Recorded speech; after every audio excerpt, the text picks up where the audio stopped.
الإدلاء بأقواله في الشكوى المقدمة من الحاج عامر حسين، وفي مستندات قدمها ميدو لاتحاد الكورة ما يعني تثبت صحة موقفه، وإن شاء الله بإذن الله يعني بينتهي الموقف. ميدو من الشخصيات المحترمة، الحاج عامر حسين حقيقة من الشخصيات الرائعة واللي بتدي بلا مقابل الحقيقة في الوسط الرياضي بشكل كبير جدا، واللي بنكن لها كل احترام. واعتقد ان هو يعني راجل دايما بيدي بس، وضحى بحاجات كتير جدا عشان حبه لكرة القدم.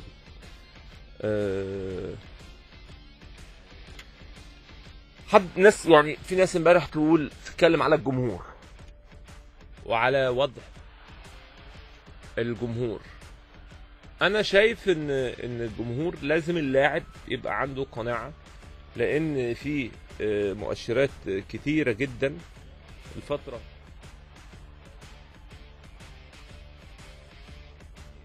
انا شايف من وجهة نظري ان مش حل ان كل ما 20-30 واحد يتجاوزوا في حق لاعب ان هو نقول مفيش جمهور، ودي تبقى اسهل حاجة.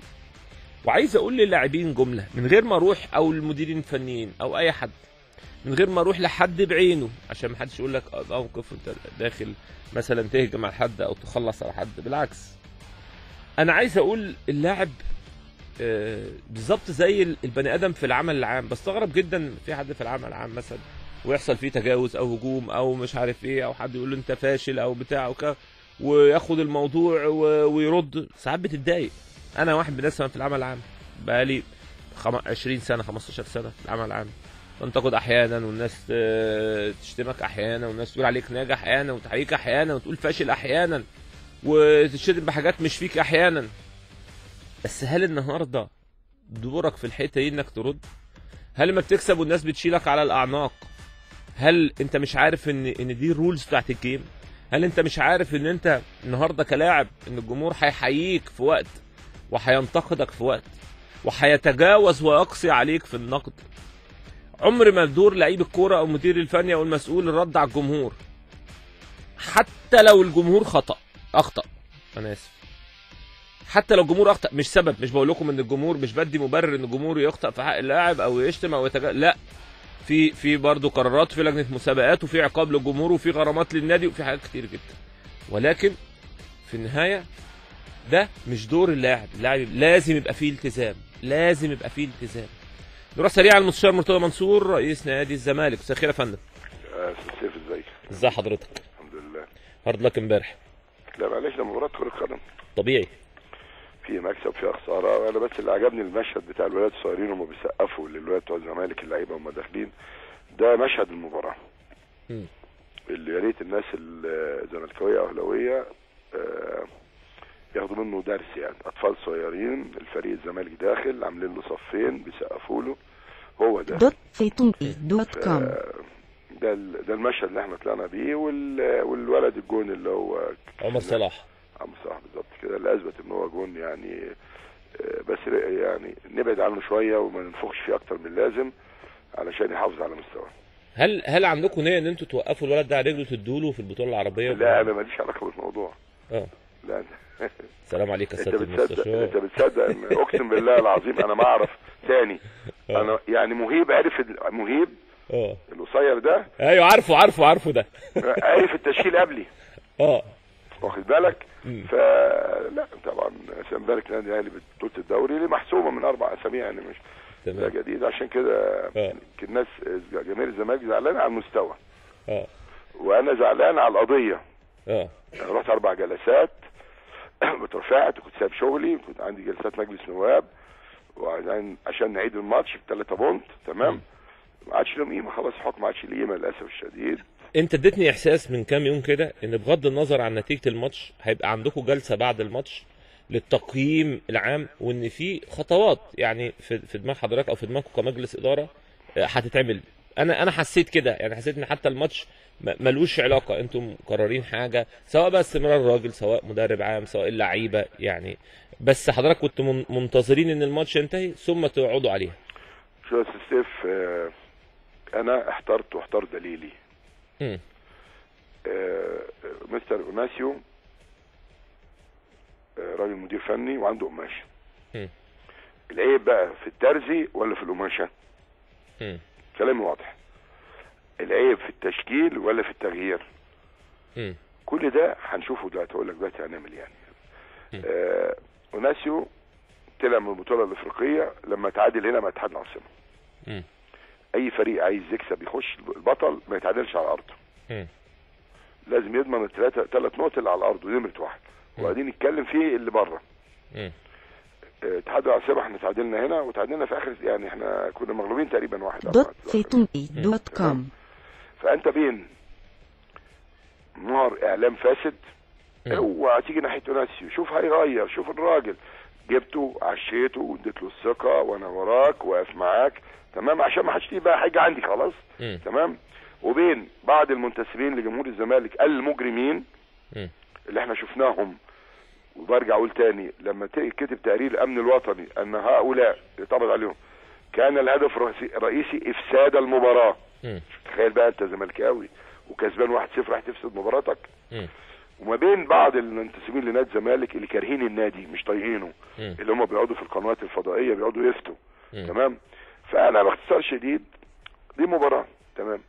ولما جيت قلت يا تفتكر يا سيف ان انا اغير 10، ها ازاي هنغير 10 ازاي؟ تمام. امبارح كل القنوات لعيبه لا تصلح ان تكون تلبس الزمالك. طب ما انا اللي قلت الكلام ده هاجمتوني. تمام. فانا بعمل الصح. تاني بقول ما عنديش انتخابات يا فران يا مذعوره تاني. ما عنديش، ودايما ما عنديش انتخابات. امبارح كان في 40,000 في النادي وجاب 7 شاشات ذاعت الماتش. كان زمان بقى تلاقي واحد مش عارف ايه ما فيش الكلام ده. الناس عارفه الجهد اللي اتعمل على المستوى الرياضي والجهد اللي اتعمل على المستوى الانشائي، وعارفين دي مباراه كره القدم. وده راجل عندنا مشكله، هل في الترزي ولا في القماشه؟ في الترزي بقى ولا في القماشه؟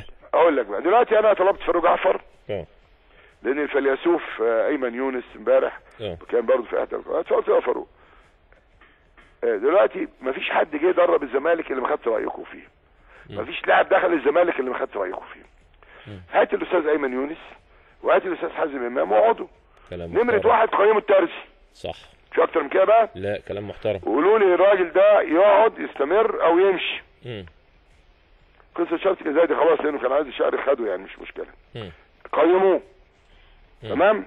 وبعد ما قيموه نمسك نمره 2 اللعيبه. مين يستحق يستمر ومين يستحق يمشي. نمره 3 مين اللعيبه المفروض ندعم بيهم؟ انت عندك اسم واثنين وثلاثه اختار. زي ما عملته السنه اللي فاتت. يعني لو انا هتحدى ما فيش لاعب دخل نادي الزمالك الا محمد حلمي لانه هو كان السنه اللي فاتت وافق عليه. تمام. اللي قبليها كان حسام حسن او فيريرا وافق عليه. تمام. عشان بقول لك احنا بنجيب لعيبه. انا النهارده لما اجيب لاعب زي علي فتحي، تمام، كان احسن باك شمال ولعب 3-4 ماتشات وحش وبعدين اصيب. دي مشكلتي انا كصاحب المحل. اصابه بتاعت ربنا يعني. بالظبط كده. مجدي ده والله العظيم ان حسام حسن، انا بقول لك اسال استاذ سمير حلبيه ومحمد خليل قاعدين في الاجتماع عندي، وحسام حسن لما طلبنا مجدي قال انا كنت محتاج حماده طلبه لانه كان مقيد افريقيا بيلعب انت عارف باك يمين وباك شمال ومساك. خلاص حط شرط اساسي عشان يعرف الصفقه، وطبعا ليه حق ان حماده طلبه يطلع مع احمد سمير والمبلغ اللي ندفعه. تمام. ليه؟ بالحرف كده قال انا ببني خطتي كلها على مجدي. مجدي جه اصيب، دي مشكله صاحب المحل. لا طبعا دي حاجات قدريه. محمد ابراهيم بعد ما طلع في السبا اصابتين، واحده راح المانيا والثانيه الحزام الناري اللي جاله ده. فعايز اقول يعني من فضلكم الشمتانيين في فريقهم كده. انت مش زملكاوي خالص ولا علاقه بالزمالك. يعني انا فهمت كده من كلام حضرتك ان حضرتك هتعمل لجنه فيها كابتن يا فندم. اللجنه دي موجوده من الاول. هتديها صلاحيات بقى. موجوده من الاول وليها صلاحيات. بقول لك هو ناس ده اللي جايبه انا اعرفه، هم اللي جايبينه. خلي بالك واللي قبليه هم اللي جايبينه. يعني حضرتك هتدي لهم الصلاحيات. خلي بالك بالتصويت كمان. انا عارف. يعني حضرتك هتدي لهم يعملوا تصويت. انت هتدي لهم الصلاحيات وتدي لهم احمد مرتضى منصور معاهم وهم ياخدوا القرار. شوف من اول يوم انا جيت فيه اعمل اللجنه دي. خلاص وبعدين يطلع حازم امام في الجاي يقول لك ايه مرتضى منصور عمره ما اتدخل، هم بقى اصل بيتدخل. يطلع محمد حلمي يقول لهم علاء طالما ما بيتدخل، لا بس هو بيتدخل انت مش واخد بالك. مؤمن سال والله الراجل وناس هو انت عايز تلبسني قضيه وخلاص ليه؟ هو ايه الغل اللي جاي لك ده تاني؟ طب انت اتفاجئت لغايه النهارده الزمالك خد 12 دوري. طب انت اتفاجئت بعمر صلاح؟ عمر صلاح؟ والله انا كنت اصلا نسيت شكله بصراحه. كنت دايما في الاجتماع اقول الولد ده. انت اتفاجئت بيه في التشكيل ولا اتخذ رايك؟ لا خالص نهائي، اقسم بالله العظيم خالص. انا كنت فاكر جنش اللي هيلعب وباولو باسم، كنت فاكر مين اللي هيلعب؟ باسم انا كده بصراحه. بس انا بص برضه ما اقدرش اتكلم الراجل اخطا في التشكيل او ما اخطاش، دي مش قضيتي خلاص. صح، دي قضيه الناس اللي هتيجي الاول هتقيم تاني الترزي. عشان انا دماغي وجعتني. ايه رايكم في الترزي؟ لا والله احنا كشفوه كويس، لا ده وحش. طب لو اللعيبه اتغير ده مش مشكلتهم. ادي فرصه للناس تاخد قرار. صح يا بيه، هم والله العظيم هم هنسالهم هيقول لك كل مره هم بيعملوا كده. انما بص الانتصار المدير الفني العبقري واللعيبه الرجاله والمهارات. الانكسار شوفوا لنا مرتضى هتقول نمه ماتت هتقول نمه، لا ما ينفعش. طب يا سيدي المصير انت بتاخد خيرها وشرها وفي عمري وفي حد بياخد شرها بس. طب اقول لك حاجه، في حد بياخد شرها وانت بتاخد خيرها وشرها. لا هقول لك حاجه هو الزمالك اللي غلب الطلايع 3-0 مع الرأفة واللي غلب بتروجيت واللي غلب بيتنسب لك. هي البطولات دي ما اتنسبتش لحضرتك ومجلسك. هي ثانيه واحده. هو الزمالك ده كان رئيس النادي رئيس مرتضى منصور. لا علي حلوله. تمام طب ماشي يا عم. هو الزمالك اللي خد دوري وكاس يقول لك شفت عبقريه فريرا بس كان مرتضى بيتدخل، يبقى مرتضى اللي جاب دوري وكاس. لومت امبارح باسم مرسي. عمل ايه هو اللي بيقول لي باسم مرسي عليه؟ ما اعرفش. انت مش عارف باسم مرسي عمل ايه؟ لا والله ما اعرف. يعني كان في بعض الحاجات والعبارات بينه وبين جمهور الاهلي، يعني كانت قصه مش يا بيه بص، لو عندي بقى مدير كوره في تقرير وانا بقول لك لو حصل تغيير هيحصل تغيير شامل. خلاص احنا خلصنا يا جماعه من الدوري والكاس بعد شهر مش كده؟ هيحصل تغيير شامل. تمام. المفروض مدير الكوره يبلغني يقول لي باسم عمل كذا، لان بعد الماتش هتلطفين ما انت برضه بتبقى عرفان وغضبان. ايوه بس انت رجعت صحيت تاني، وكل تنتوفه في الماتش بتتحكي لك، وكل كلمه اتقالت في اي قناه انا لسه داخل. لا انا انت كويس انك فكرتني. قبل الماتش ما يبدا استاذ خالد لطيف زميلك اللي انا كنت واخده من ايده وعنده 10 سنين ويلف بيه مصر. حبيبك تمام. لا انا عمره ما كان حبيبي. بس ده هو حبيبك وجده حبيبك وابوه وعيلتهم كلها. ماشي. عامل ايه بقى؟ جايب ولد اسمه محمد العود نص ساعه بالماتش بيشتم فيا قبل ما نص ساعه. طب وابعت لخالد يا ابني عايز ارد على اللي بيقوله نص ساعه بيشتمني انا. ايه ده؟ ايه قله الادب دي ميسي كلموني يا استاذ مرتضى عايزين نبدا صفحه جديده بالاستاذ عماد راجل مؤدب والاستاذ ايمن ناس مؤدبين، نبدا صفحه جديده. دخلت DMC وعملت معاهم حوار واخد بالك تقرير قبل الماتش. والذي انهار الزمالك والذي دمر العراق والكولر اللي في اليمن من مرتضى منصور. ايه قله الادب دي؟ في ايه؟ انتوا عايزين مني ايه؟ انتوا عايزين ايه؟ يا سياده المستشار لازم تطول نفسك شويه، يعني لازم حته الانتقاد دي سيب مساحه شويه. هو الانتقاد ايه اللي تقولك عال ساسه وقت الادب؟ انتقاد ايه؟ ولا انتقاد وانا اللي بلعب؟ سيب حته برضه اختلاف في الوقت الناس. التشكيل طب دي واحده بس. هو اتحاد الكوره انا بسالك سؤال واضح. اتحاد الكوره مع اي مع منتخب مصر هو اللي بيلعب. احنا كنا بنشتم لما بنخسر برضه. يا اسمع بس انا بسالك سؤال واضح. انا اللي عامل التشكيل، انا اللي عامل التغيير. مش انت عامل التشكيل بس دي سنه. بس دي سنه انت وجون. لو كان جاب الجون ده اللي ارتد بقى جون علينا مش كنا اتعادلنا وممكن كسبت. الله هنقعد نهرج. انت اتفرجت على الماتش فين امبارح؟ في البيت طبعا. ما روحتش الماتش؟ لا خالص. ليه بقى؟ ما كنتش متفائل فعلا. بص يا بيه، انا كان عندي ميعاد مع السيد رئيس مجلس النواب وبعدين السيد رئيس الوزراء وكان عندي وقت ارجع. تمام. يعني ارجع خلصت الميعادين كان عندي وقت ارجع. تمام. مش متفائل. يعني انا ببقى عندي الاحساس مش متفائل. زعلت الشوط الاول؟ وده خلي بالك اول ماتش اهلي وزمالك من سنين ما حضروش. طب انت فنيا زعلت من اداء الزمالك؟ ده مش الزمالك. صح. الزمالك في الشوط الاولاني ما راحش. تمام. بس اللي ما روحوش الترزي والقماشه مش صاحب المحل. ولو صاحب المحل جه قفل كده قال لك اقفل يا ابني انت واقف خلاص شطبنا يلا يا نهار اسود. شفت عمل ايه في الناس؟ شفت بقى كل يوم مدرب شفت الراجل المجنون، شفت قله ادب وسفاله. عندك تفاؤل في البطوله العربيه؟ ان شاء الله خير باذن الله، ان شاء الله ان شاء الله هكون. بص البطوله العربيه انا سالت انا بريده مش عارف رجع ولا لسه على القايمه، فقال لي انت اعمل قائمتك مالكش دعوه بالقايمه المحليه. يعني انت انسى ان في قائمه محليه عندك، يعني شيل اللي انت عايز تشيله وحط اللعيبه حتى الجداد اللي انت تعاقدت معاهم ولسه ما انضموش في القائمه المحليه. تعاقدت مع حراس مرمى جداد ولا عندك الثلاثه بس؟ عندي 3 والشناوي جاي لي دلوقتي. الشناوي جاي لك ان شاء الله تنتهي الازمه باذن الله. جاي لي دلوقتي، هو كلمني امبارح واقسم لي بالمصحف وبالطلاق انه كذا، فقلت له والله مش عايز اقول لحضرتك حاجه في الاول وفي الاخر الشناوي لو مصاب، لو مش مصاب هو بيضر نفسه.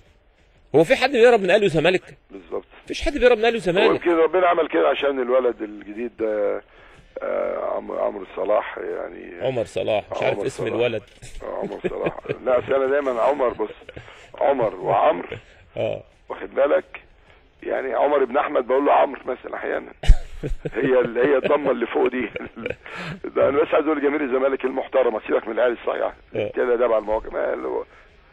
طب بارك لجمهور الاهلي بقى. طبعا ببارك لجمهور الاهلي، بقول له مبروك تستحق البطوله السنه دي.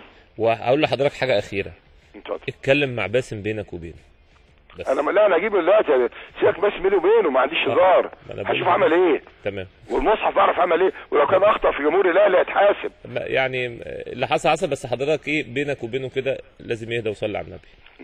عليه الصلاه والسلام. يا سيدي بشكرك. ماشي يا فندم، بشكرك شكرا جزيلا. المستشار مرتضى منصور رئيس نادي الزمالك. هتسمعنا يا مينا؟ امال ماهر تقول ايه؟ فنانه كبيره امال ماهر.